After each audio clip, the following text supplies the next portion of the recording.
Hello guys, Sundha माता नीचे से देख लो क्यों देखाय छे।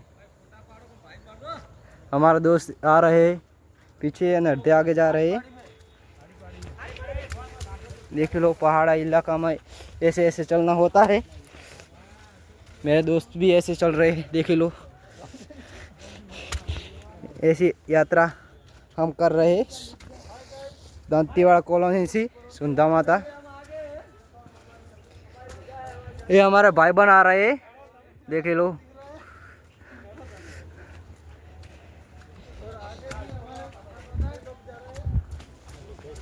ऐसे ऐसे इलाका में हम चल रहे हैं। ये आप कमेंट करके दिखाए, चैनल को सब्सक्राइब करें। और हमारे में इतना बड़ा पत्थर आता है, ये देख लो।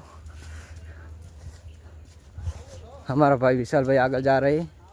चढ़ाव बहुत भारी है। महेश राइडर चिड़े आ रहे हैं, देख लो।